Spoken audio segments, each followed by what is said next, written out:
So we have 10 to 15 minutes for Q&A. So the floor is open. John? Thanks. It was a very interesting session to see the range of things across. I guess my question is about the time frame for how we should assess these. Because a lot of the policy interventions for things take decades. But the kind of political climate for making decisions is through the political cycle, which is 3 to 5 years. So if you think of Jody and what you presented in terms of the food security narrative versus the multi-sectoral nutrition narrative, that has also played out in South Asia.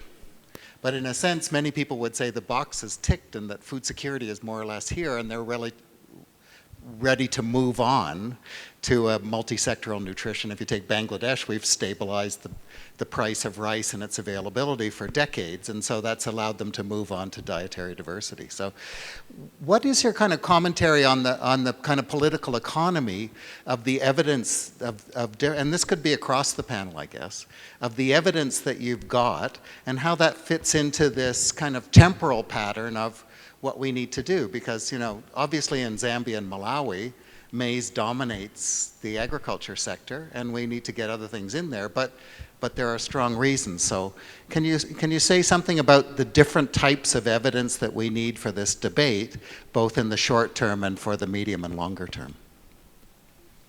Yeah, we will collect the questions and then, yeah please. I'm Shashikaran. I'm from the National Institute of Nutrition, Hyderabad. This question is directed to Amos Lar. You mentioned two of the policy issues as low feasibility. One was the front of pack labeling, the other was increasing the cost of the relatively less healthy foods.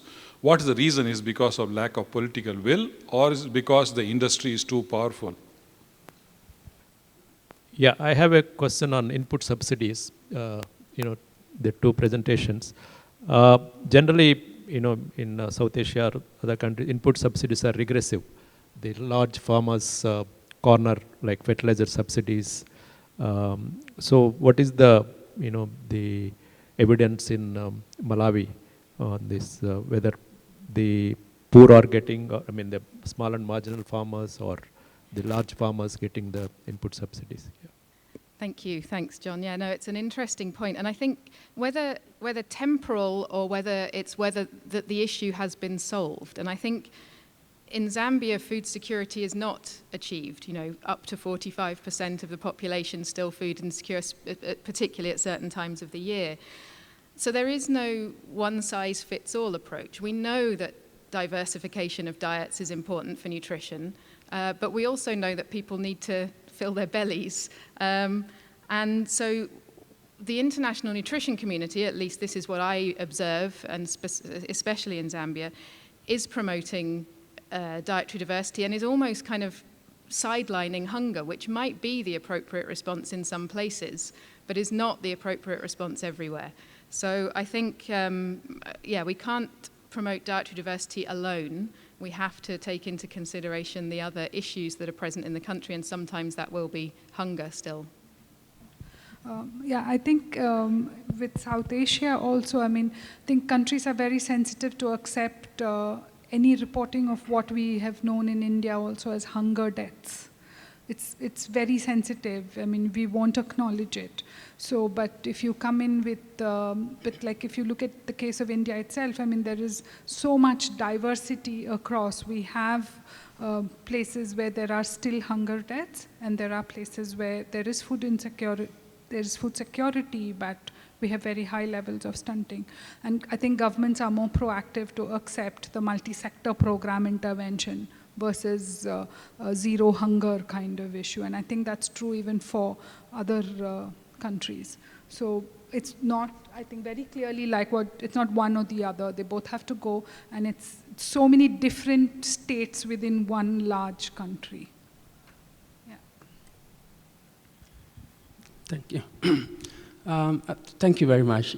Your question is very relevant, irrespective of the geography of the world that one comes from.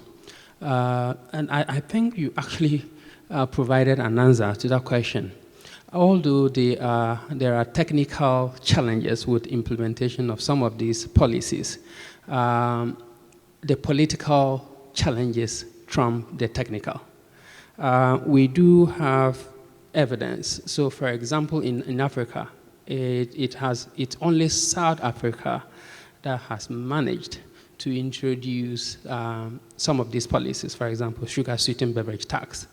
Morocco was supposed to be the second African country to introduce that. So in December 2018, they got their parliament to pass a bill that was supposed to be implemented in January 2019. But the very hard work of food industry ensured that that policy was stillborn at birth. So the policy was passed by the parliament, but it never got implemented. So we are dealing with stakeholders who are strong and unwavering in their effort to ensure that the status quo is maintained, and that status quo is to their benefit. So you are right. There are technical challenges, but the powerful influence of food industry is actually more important in this. And so that's reflected in the discussions we had in Ghana with the stakeholders, and these stakeholders include the civil society, government officials, academia, and others. And so that was one of the reasons. That said, in other platforms where I have had discussions on this topic, I have always quoted C.S. Lewis, who indicated that some years ago, that courage is not only just one of the virtues, but is part of every virtue, especially at its highest point of reality. And so we are dealing with very strong, powerful forces. I do think the public health community should show courage and engage them, for we have been stretched beyond our elastic limit. If we do not show courage now, we will not have any opportunity to do so. And so, yes, they are strong, they are unwavering, but the public health community should show courage and engage them.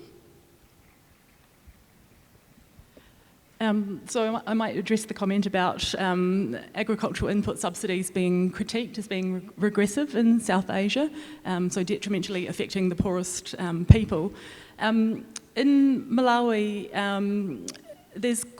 when we speak to policymakers, there's quite a bit of critique of the policy in that it's not targeted. So people, if they are talking about why there's no impact of the policy, they'll often suggest that it's because it's given to people who are not the productive farmers, and that actually it would be better off being a targeted policy to the people who are most productive, and that if they're then questioned about equity issues, they'd be suggesting that rather than using the subsidy as a social protection policy, there should be other types of social protection in place to address the poorest people.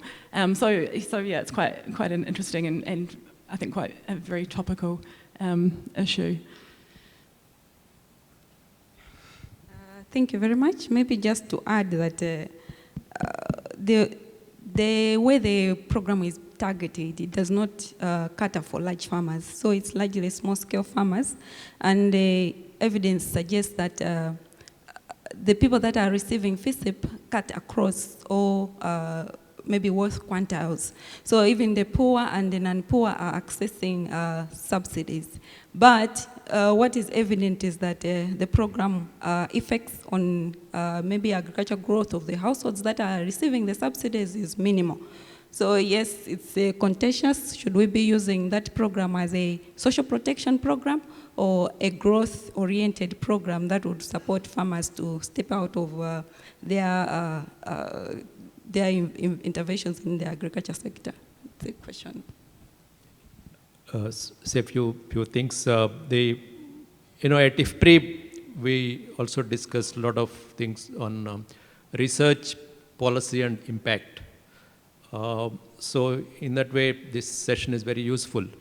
The first, of course, the evidence-based research is important. The first study by Charulata shows that you need more evidence, particularly this multi-sectoral program kind of thing, so that it can be scaled up further.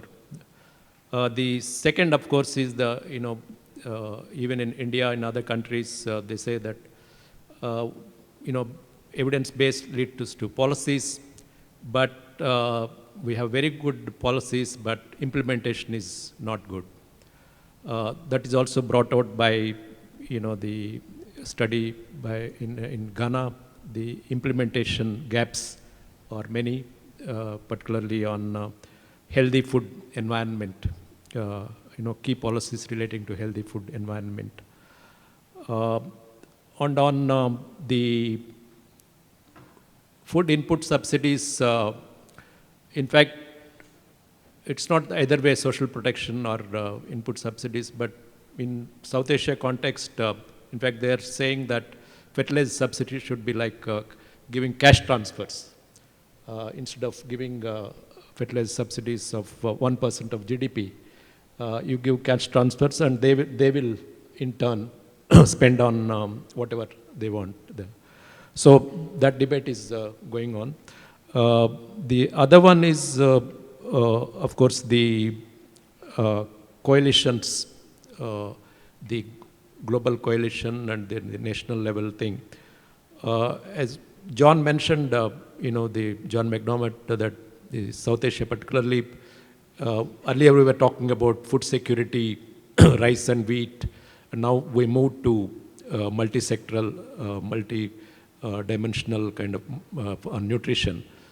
But as mentioned by others, that I think still it is a problem in some areas, some pockets, particularly even tribal areas and other pockets. We need the hunger kind of issues. So it's not either this one or that one. I think both hunger and malnutrition, like the SDG 2 talks about, are important. Lastly, I just want to thank all the panelists for their excellent papers and presentations, and thank all the participants for the, so we should give them a big hand.